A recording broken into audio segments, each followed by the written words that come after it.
First issue, I've clocked straight away. This pump is running constantly. Obviously, I mean, the pipework's not even clipped, so let's be a bit gentle on that. But that is just running constantly. However, there's no demand on the boiler. Okay? First thing is that we need to investigate. Second thing, we've got heating and hot water on from here. The room stat is turned off. Pump's constantly running. This is the heating zone valve. That's currently off. Hot water zone valve has been wedged open. I haven't touched anything. This is exactly how it is.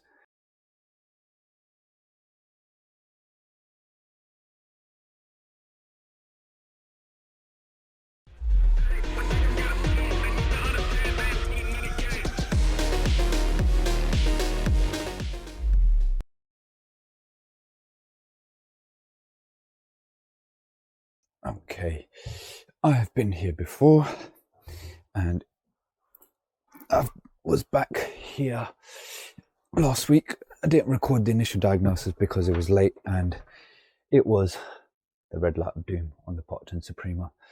Now I need to find where the fuse spur is. I think I remember it was one of those, but luckily I have a new PCB. Well, I say it's new. It's not new. It's not old. It's actually my mum and dad's old Suprema. So when they had their Suprema ripped out, my mum's got medical conditions, so she was eligible for the grant. So they got a new backseat heat only put in instead of the old Botched Suprema. Naturally, I kept the parts from it. Well, mainly just the PCB, because we know that the Supremas, they like to blow boards for jokes. These boards, brand new, 400 quid. But I'm going to do this for a fraction of the price for the customer and get it all back up and running. So let's go.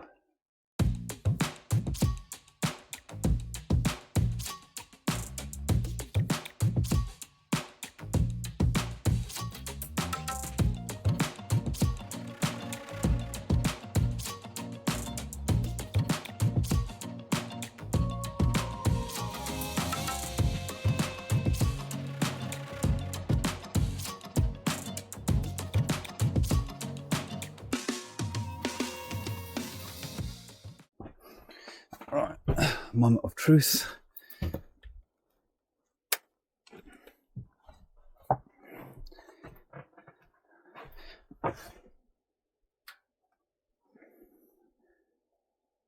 Let's see what it does. Is there a zone valve that has motored over or not? I think I might have to put it on from the programmer. Yeah, all right. Let me go downstairs and put it on from the programmer. Well, that's a good sign. It's flashing. That means it's getting ready to do its thing. The fan's running. Now, we just want to see. There we go. We've got flames. Solid green light. Job done. Keep boiler spares. I keep telling you guys, if you're getting into breakdowns and you're taking out old boilers, or you know someone that's taken out old boilers, someone that does installs, keep boilers, because stuff like this will get you out of trouble big time. Easter egg for you. Right, my next job is to carry out a full service on this Ecofit Pure. So for that, this is the seal kit that you need for full service. So screenshot that, take a note of that part number, because you've got two seals in here. You've got a fiber seal and you've got a neoprene seal as well, and it also comes with new nuts as well. I have done a dedicated video on how to do a full service one of these, so I'm not going to be doing a full video on this. I'll link it in the description, but it is a little bit awkward to do a full service on these because you need to be able to remove the side panel, which I think I've got enough clearance on here to do so, to get to the burner nuts at the back. Otherwise you can't get the burner nuts off. But this has also had an F28 fault code, and the tenant said that he's intermittently getting F28, F29. I thought if it was F28, F54, then we're looking at gas valve, but this could be some sort of ignition problem. It could be ignition lead. It could be working pressure. So let's see. Let's give it a full service first, then we'll see what the F28 could be related to.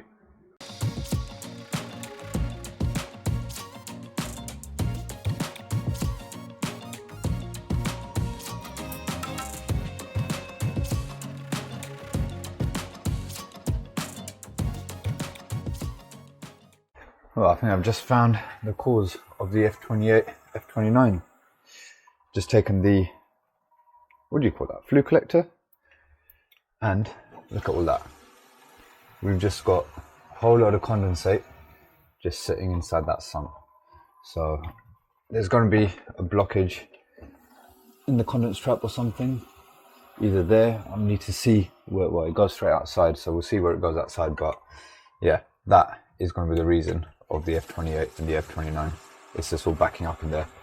So I'm going to let this finish doing its purge cycle, and then I will start taking this all apart, change the seals and everything. And obviously we're going to be cleaning out the condensate trap as part of the service anyway, so we'll find out why that's getting all blocked up.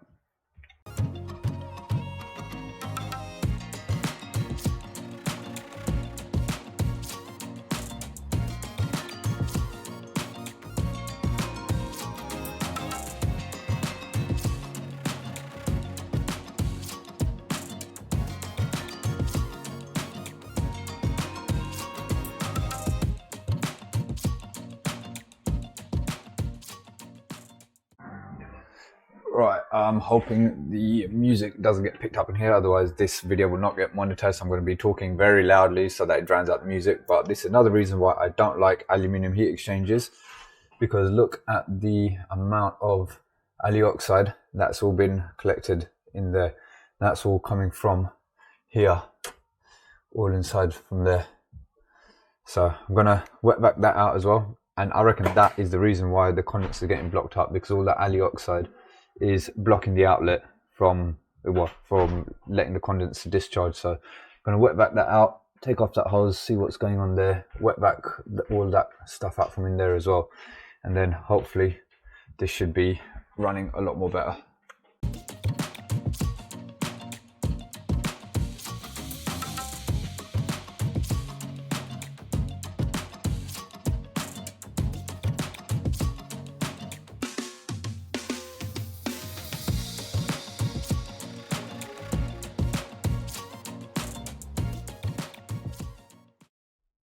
Right, that's 2 plumb tubs full of condensate discharge that I've just washed out for the heat exchanger. Right, let me get the torch out.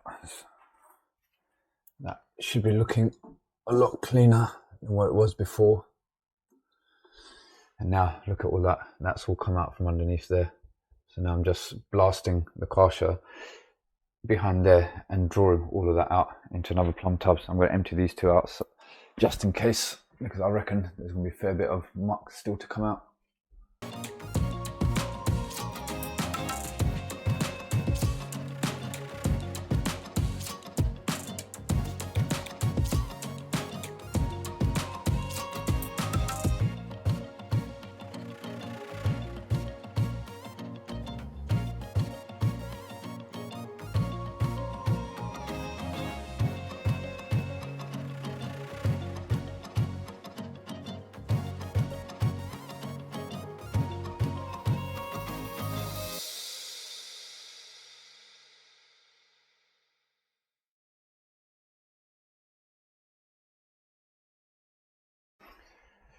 Right, that's all back together, and it's coming all back out again because emissions. Right, now it's properly back together. So I'm just running it through P0, letting it page everything out, because obviously I had to take the expansion vessel out. This is what I mean. This boiler, I really do not enjoy servicing it, because I don't care what you say, it's not real Vaillant. Ecotech Plus and the Ecotech Pro, they're the real Vaillants with the stainless steel heat exchanger. This is not. This is a glow worm in disguise, which is fine. If it's a glow worm, it's a glow worm. But don't call it a Vaillant, because it's really not. And it's just, to do a service on it, this is like what you'd expect from a Worcester. How much effort it is to strip it apart. You've got to take the left-hand panel off to get to those burner nuts. You've got to take the expansion vessel out to get to the right-hand side burner nuts. Why do you have to do all that? Why can't you just make it so that everything is accessible without removing other parts unnecessarily? But it is what it is. Keeps us busy, doesn't it? So just gonna let it purge out. I'm gonna have a little tidy up, put away stuff that I don't need anymore. Probably not gonna film the rest of it, because now there's just 26 line checks left to do, and then I'm done. So So I'm just waiting for a letting agent to come and let me into this property. There's been some issues, I believe, with, I think it's either a zone valve or a pump, something like that. The tenant's been really difficult in terms of arranging access, demanding that I come on the weekend because he works Monday to Friday, so do I. And it's just been sort of going back and forth between them and the agents have agreed to basically just come and let me in and let me get it sorted because, yeah, tenants just being very difficult, shall we say. So yeah, he's just rocking up now. Let's go in and let's see what the problem is, and hopefully I can get resolved today with whatever I've got in the van. Right, here we go. Let's get cracking. These are my favorite type of breakdowns. Zone systems, wiring faults. I'm in my element. I love it. Now, first issue, I've clocked straight away. This pump is running constantly. Obviously, I mean, the pipework's not even clipped, so let's be a bit gentle on that. But that is just running constantly. However, there's no demand on the boiler. Okay? First thing is that we need to investigate. Second thing, we've got heating and hot water on from here. Room stat is turned off. Pump's constantly running. This is the heating zone valve. That's currently off. Hot water zone valve has been wedged open. I haven't touched anything. This is exactly how it is. Boiler's not fired up. That's wedged open. That's not doing anything. That's running. Wiring center's here. So first things first, I'm going to open up the wiring center and I want to see how the pump's been wired in. Because this is a main or back to heat only, that boiler doesn't have a permanent live. It only has switch live, neutral and earth. And on these, you have to wire the pump live to the switch live. Now, I've got a feeling the pump may be wired incorrectly, which is why it's just constantly running. But let's get the wiring center open. Let's see what's going on inside and let's get this rectified today. Okay, let's bring you guys round this way. This is handy. There's two doorways in. Let me set the camera down and then we'll do some tracing of wiring. Now, pump cable. So this is our pump cable here. So we want to trace. The earths are all with the earths, that's fine. Live is all with the lives. Now this is our pump live here. So we want to see where is that linked into. So that is currently linked in with this brown here. Now where is that going to? That's a cable that seems to just be disappearing somewhere. That's not right, unless that is the switch live going back to the boiler, which no, it can't be, because these are switch lives, oranges. So that should be linked into there. Don't know where this brown is coming from. I am going to hazard a guess that this is our programmer cable.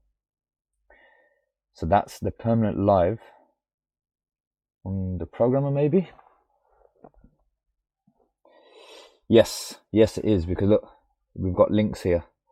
So we've got the two greys from the zone valve, they're linked into there, and then there's also these two which are, here we go, look, boiler, where does that say on there? Can't quite read it, but it's been wired incorrectly. So we've got the first three terminals are 1, 2, 3, these are permanent lives. These are switch lives. So all I really need to do to stop the pump from running constantly is to move the pump live cable over onto the switch live cable. So we'll do that first to resolve the pump issue, and then we'll have a look at see what's going with the zone valves. We'll turn each of the demands on and off, find out what's going on, because there's a neutral here that's just out. So I don't know if that is actually a neutral or not. I will confirm what cable this is. I'm assuming this is the programmer cable at the moment, but it may not be, it may be something else. Let's sort out the pump live first. I need to find where the main fuse spur is, turn it off, and then I can work off of this. So we've got a few cables running up and around here. We've got a few fuse spurs here. Let's try turning some of them off. No, that's still running. Try that one. Nope, still running. Turn that back on. Air fryer, no, it's not lunchtime yet. It will be soon. That, I'm guessing, is not going to be it. It's probably going to be for this, but let's try it anyway. Nope, still running. Okay, let's put all that back on. Got cables running. Anything in here? No, just food. Is there a spare by the boiler? There is a spare there. Let's try that. Yes. Kill the power to the programmer. Kill the power to the pump. Okay. So we found our power. Now let's move the pump live over to the switch lives, and then we'll test the heating and the hot water independently and see if there's a fault with the zone valve or if there's a further fault on the wiring. Right, let me talk you through what I've done. I mean, it is pretty self-explanatory and pretty straightforward, but that's our pump live cable, and where it was linked in with these three on the permanent lives, I've just moved it over here, and rather than trying to squeeze it into this one with the switch lives from the zone valves and the switch live to the boiler, I've just put another little link on the other side of the terminal block, so I can use that as another bridge basically. So now the pump is linked into the switch live, so when I put the power back on, there should be nothing on the pump. I'll do that in a moment, but I was also looking at this neutral, which I thought was a neutral, but on the actual cable itself, it says cylinder. So that's the cylinder stat cable. Now I think that is the switch live from the cylinder stat, and the reason I think that is because this cable here says room stat. Now that brown is linked to this brown here off of the heating zone valve. Now off of the hot water zone valve, the brown from there has nothing linked to it. So I think that's been wedged open because when they're putting the hot water on from the programmer, it's obviously not doing anything because there's nothing to send power to the brown for it to motor over. So I reckon that is our cylinder stat switch live, which needs to go into there. I will confirm that in a moment by opening that up and double checking, but that is just from experience on wiring centers and having a look at stuff. That's what I reckon it is, and I'll check that by opening that up and then we'll retest it. Yep, bingo. So I've traced that cable back there. You might not be able to see it, but we've got the blue there, which is linked into there. That's number 2 on our cylinder stat. That's going to be switch live. So let's close this back up and put this back together, and then I'm going to prove it. I'm going to turn the power on, we'll turn the hot water demand on, and in fact, do you know what? Is that even clicking? There. Right, so when I click that on and off, I should get power to that, and then it should drop out. Power's back on, programmer's back on, pump is not running. That's a good first sign. Now I want to check, because right now I've turned that cylinder stat down. So let me set the camera up here on the tripod and let's find an earth. Now I don't know if all these earths have been actually terminated properly, but look, where's the earth? Alright, let's just prove that this is all okay first by checking against permanent live. Yep. Right, so I've got 230 on there. Now this one here should be giving us 230 because we've got hot water on from the programmer. Cool, we do.